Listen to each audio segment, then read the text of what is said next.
Welcome to the Hypnosis Lab, the show where we say bye-bye to unhelpful beliefs and rewire your subconscious mind to live a life by design. I'm your host, Edna Estrada, rapid transformational hypnotherapist and subconscious transformational coach. Every episode is designed to help you snap out of your old paradigm, gain control of your free will, and experience the life you design. Hello, you brilliant minds. Welcome to episode 7 of the Hypnosis Lab, how to find relief from insomnia. As a quick reminder, if you enjoy this podcast, please make sure you subscribe and leave us a 5-star review. This helps the podcast grow and it helps other women find it and find relief from all things subconscious, okay? And for extra motivation, if you take a screenshot of that review and send it to me at Hypnotherapist Edna on Instagram, you will be entered to win a $50 Amazon gift card on the first of every month, okay? All right, thank you so much, guys. Let's get started. Okay, so this episode will be all about using your mind to command your body to have deep, nourishing sleep. Because when you don't allow your body to have a good night's sleep, you risk things like, at the very basic level, you risk being in a bad mood. And being in a bad mood is not a victimless crime, right? If you're in a bad mood, you're fighting with your spouse, you're probably not treating your kids the best, you're probably not putting in your best effort at work or in your business or in your health goals or anything, right? It's just not a useful thing that you need to be putting up with in your life. Also, not allowing your body to restore itself every night messes with your hormones. If you are in perimenopause or in menopause, you know that that's not really something you can afford to do. When your hormones are messed up, your emotions get out of whack, your hunger levels get out of whack. It's just not something you can afford to do. And not to mention that there are major health problems linked to not getting enough sleep, like heart disease, kidney disease, high blood pressure, diabetes, strokes, Alzheimer's. There's a long list of issues that happen when you consistently keep messing up your sleep, right? So in this episode, we're going to address some of the most common reasons why people struggle to sleep and 2 huge ways that you can use your mind to release the resistance to sleep. But before I tell you those things, there is one major thing that I need you to know. Nothing is ever going to change in your life without you using your willpower to decide that it is already done. This goes for sleep, this goes for making money, this goes for losing weight, gaining weight, changing your relationship, saving your marriage, ending your marriage, whatever it is. Nothing is going to happen until you decide that it is absolutely going to happen. The same way you've decided that you are going to brush your teeth today or drink water today or go from one room in your house to the other with that matter of fact decisiveness that is like absolutely going to happen. You don't even have to think about it. You have to decide, yeah, I'm a good sleeper. And then you're going to work to make that true. But if you say things like, no, it's just that I'm a bad sleeper, or it's just that my kids don't do this, or my husband won't let me sleep through the night, or I've tried everything, you are sending a signal to your mind that there is a dead end. And if you give that signal to your mind that there is a dead end, your mind's not even going to try to fix it for you. That's not how it works. Your mind's going to say, okay, that's dead end. So you're a bad sleeper. So there's nothing we can do about it. One really easy way to get rid of that habit is to add the word "and" at the end of your statement. So if you say, well, it's just that my kids don't listen to me and they don't go to bed on time, that's why I can't sleep. If you leave it like that, your mind's going to go, okay, yeah, that's why you don't sleep, because your kids don't listen to you. If you add the word "and" at the end of that statement, you're going to say, yeah, and I bet there's ways that I can trick them into falling asleep earlier. I bet there's things that I haven't tried yet that can motivate them to go to bed earlier. There's something that works. Well, my husband snores so loud, or he's up on his phone past midnight and he really messes with my sleep. Yeah, and I bet there's ways that I can get around that. I bet there's things that I can buy or hypnosis I can take, or, supplements I can take, or something that can make me fall asleep, even with him next to me, right? Or, a very common one is women saying, well, I've tried everything. Well, have you tried everything? Have you tried anything consistently? Have you been a scientist about the things that you've tried and figured, like, okay, well, this clearly isn't working. Let me add this other thing to it, and stuck to it consistently? Have you really tried everything? So you can say, well, I've tried everything, and I wonder if there's other things I can discover. Don't fight for your limitations. If you fight for your limitations, then they're going to win, because no one cares about you the way you care about yourself. No one's going to come and save you and fight for you the way that you can do for yourself. Your subconscious is not going to try to change your mind. Your subconscious is your magical genie, and it's saying, your wish is my command. So if you want something, if you want to make more money, if in this case, you want to go to sleep, you want to sleep through the night, you want to restore your body, that's a choice you have to make. That's what you need to fight for. So from this moment on, you have to say, I'm a great sleeper. I sleep like a baby. And then you work to make that true. But you have to believe that first. And then you have to be a scientist about it and do all the things that you need to do to make that work. Okay, so let's get into it. So there are two major parts that I find work most, if not all of the time, every time, when it comes to getting rid of insomnia or any sleep issues, really. Okay, so the first one is the subconscious, right? Why did your subconscious create that issue in the first place? Why did your mind decide it's not safe for me to go to sleep and stay asleep at night, right? What's going on there? And the only place you are going to get that answer, right? You're not going to get that answer reading books about insomnia. You're not going to get that answer listening to podcasts or watching YouTube videos. The only place you're going to get that answer is in your own subconscious. Everyone has their own unique blueprint that creates the issues that they have, right? Not everyone is experiencing money issues because of the same exact reason. Not everyone is experiencing health issues because of the exact same reason.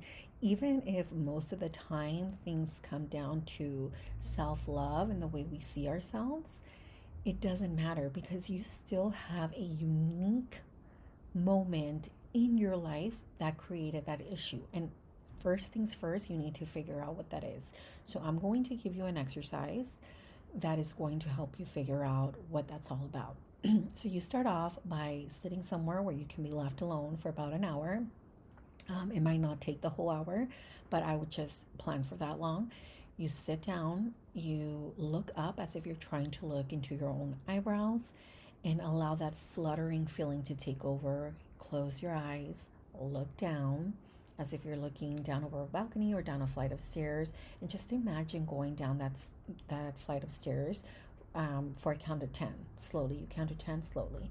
Take deep breaths, 1, 2, 3. When you get to the bottom of that staircase, imagine that you can look inside of your body and find the part of you that is experiencing or that has created the insomnia. And then you want to have a conversation with it, right? So you want to ask it, what's going on, right? Why are you here? What is your role? What is your purpose? What is your intention? What is your function? And when it gives you these answers, you want to have a conversation with the intent of getting it to leave, right? That is what you want. You want this part of you to know that it is not welcome anymore, right? And oftentimes the answers that people get when they do this exercise are, well, I'm trying to keep you safe, or I'm punishing you, right? Most times it's that. Like sometimes you might get a little bit something a little bit different, but just use your instincts, your intuition, your secureness in your adulthood to imagine you're talking to like a little kid. And okay, what would I say to this little kid, this little version of me? And most of the time, that is who you're talking to. By the way, it's like your inner child. So when this part of you tells you, well, I'm trying to keep you safe, because remember that one time you fell asleep and your friends left you out on the side of the road and that was scary. You have to have a conversation with the part of you telling, yeah, well, that's never going to happen again, because I don't drink like that anymore. I'm not in my 20s, and I would never like put myself in that situation anymore. I had a client one time who was experiencing insomnia say, well, I actually, when I was little, we went to a party and my parents left me in someone's room, and they were out partying like in that person's house, and when I woke up I had no idea where I was, and that was terrifying for me. I was so scared and I was crying for a long time, and it took a long time for someone to come and get me. And ever since then I've had issues with sleep, so it's when we worked through that on a subconscious level, we were able to say, well, you're not that little girl anymore, right? You would never fall asleep in a random place. And if you did by any chance fall asleep in a random place, you would wake up, turn on your phone light, and you would be fine. Like, you would be able to take care of yourself. These are not conversations that you can necessarily have with your conscious mind, because your conscious mind is intelligent, it's logical, it understands. But your subconscious is not logical. It thinks with thoughts and it thinks with feelings, and it needs to feel like it is safe. So it's a completely different conversation that you're having with your emotions and with your feelings than you are with your logical thoughts. And you need to be able to penetrate that subconscious understanding for it to really work. So when you are able to talk to this part of you and really understand where it's coming from, now you're able to, as you are speaking to your subconscious, put an end to that story and allow it to drift away. You can then ask that part of you to leave and, physically feel it leaving your body and turning into a butterfly, flying away. Or you can, if it refuses to leave, and sometimes that happens, you kind of get this sense that the part doesn't want to leave, you can just give it a new job, right? Because your mind is yours, your beliefs are yours to change. So you can actually command it to take on a new job. So if its job was, if it felt that it was staying because it was trying to keep you safe, then you can say, well, actually, me not sleeping is not making me feel safe. It's actually making it worse. It's dangerous for me to drive when I'm sleepy. It's dangerous for my family unit, because if I start fighting too much with my husband or with my kids, then I might, drive them away, and I may end up lonely. And that's not making me feel safe. So that's how you start to argue for your case, making it go away. But if it says, I'm still not sure that I want to leave, then you can tell it, okay, so then your new job is to make sure that I eat healthy or that I work out, because that's going to make me feel safe. That's what I need from you now. And so you have this conversation while you are in a hypnotic state, and you start to change the way you look at this problem, and it starts to manifest itself in a different way, right? That is one very easy, very useful way to understand where your insomnia is coming from and to allow it to let go. Okay, now there's a second part to this. Okay, so with sleep, this is, I in my opinion, it is very heavily influenced by somatics, right? So I get a lot of questions that sound like, well, why does my body feel exhausted but my mind won't shut off, right? I feel like this is a nervous system problem. Like, my thoughts get louder the moment I lay down. Why does it feel like something I have to try to do? Why does sleep feel like something I have to try to do? Why, like, is it that the second I lay down, my brain goes into problem solving mode? So this is all, the way I like to look at this is like a fire going on inside of your body, and your thoughts are the oxygen for that fire. So I like to do an exercise, and there's many somatic exercises that you can do to regulate your nervous system, because this, in my opinion, all comes down to an unregulated nervous system. that you can get for free on YouTube or wherever you listen to your podcast. There's thousands of them. But for me, the one that it's like at the core of everything is our rejection of our feelings. When I say feelings, I am not talking about emotions. I am not talking about the expression of emotion. So by the time you're crying, by the time you're yelling at people, you're already emotional. You're already angry. You're already, upset, right? That's the emotion part of it. The feelings deep down beneath that are usually like fear, right? A fear of rejection, a fear of being hurt, whatever. And what keeps that fear going, what keeps that fire going, is the resistance of it. And the resistance of it happens through thoughts most of the time, right? So let's say, for example, let's go back to that little girl that got left in the party and she woke up terrified, right? She felt abandoned. She felt lonely at that time. So when we went into her subconscious, she had a fear of abandonment that never got processed, right? And she fought that feeling not just through insomnia, but anytime she would have an argument with her partner, it always felt like her world was caving in because she was so afraid that he would leave her, even though she didn't like him that much, right? This was her boyfriend. It was like a 2 year relationship, and it was starting to get serious enough that they were talking marriage, but she felt it to be wrong inside of her body, but she couldn't stop it, or she felt like she couldn't put a stop to it. It was like a train that just kept going. And so all of that to say is that what you resist persists. So she was not allowing herself to feel that fear, and so that fear kept controlling her.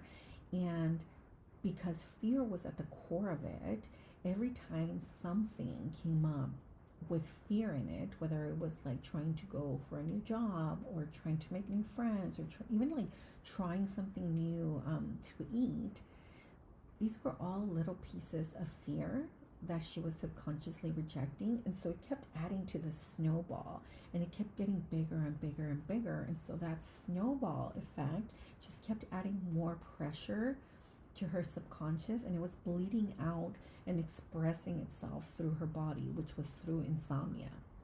So insomnia was never the problem. The problem was that, like, way before that, from that fear.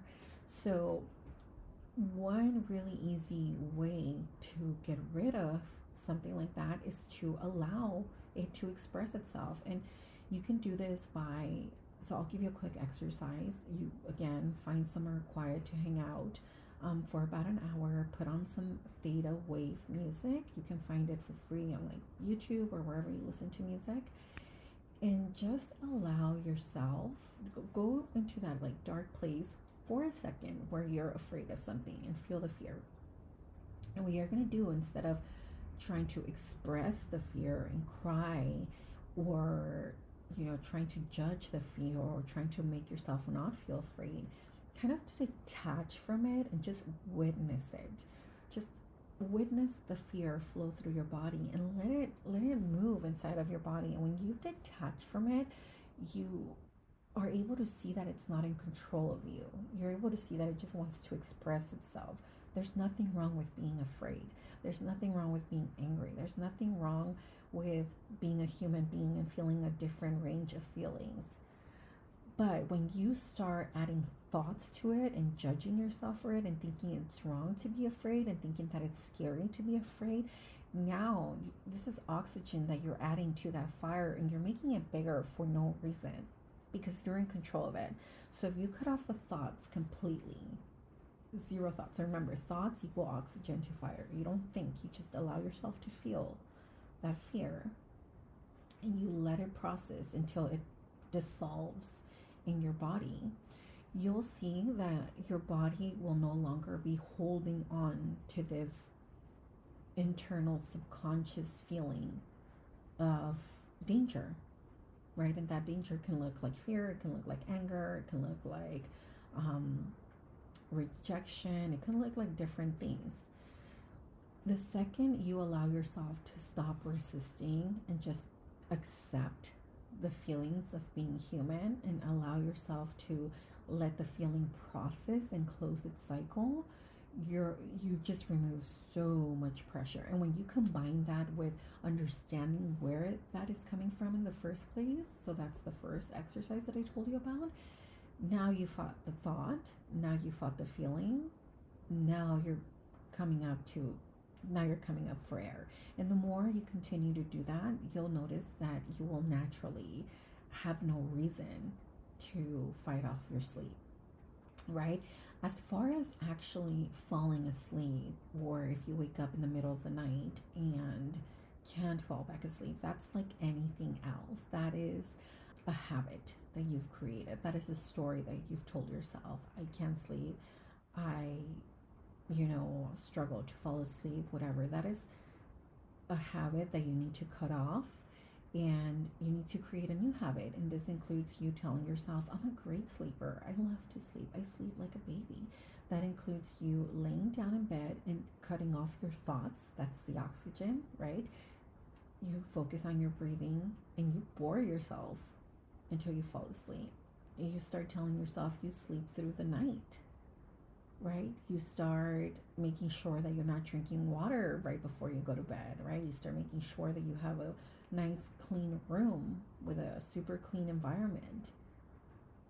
That means that if you are awake, if you really believe that you can't get your mind to go to sleep, you're using that time wisely. You're using that time to feel the feelings of having a happy, amazing life, of knowing that you are safe. And the more you do that and you let that snowball and grow, the more your body is naturally going to let go of habits like not being able to go to sleep. So you use your time wisely.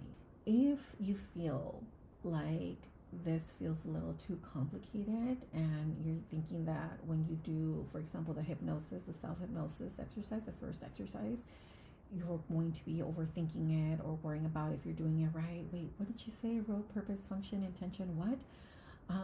I strongly suggest you work with me. You can go to the link in my bio and click on the package that says Next Level Self, because that package is my one-on-one package. One session can last anywhere from 60 minutes to 3 hours. I call this mind surgery, and it really depends on how deep your subconscious beliefs go. But it usually takes 1 to 2 sections max. And that package does cover two sessions. But if you feel like you have a lot of like really deep buried traumas, some of them which you may not remember, and you just want to be somewhere safe where someone can guide you through all your emotions and your feelings and really help you dig deep into what is beneath your insomnia issues, then come work with me. I will sit with you and we will do mind surgery and we will help remove these old beliefs that don't need to be there anymore. Okay? All right, you guys. So that is it for me today. If you have any questions, please feel free to message me at hypnotherapist Edna on Instagram. That's where I hang out most of the time. And please make sure that you rate and follow. This really, really, truly helps the podcast grow, and it helps more women find it that can benefit from this information. Okay, so you can think of it as your really good deed for the day. Okay, all right, I love you guys so much. I will see you later. Bye.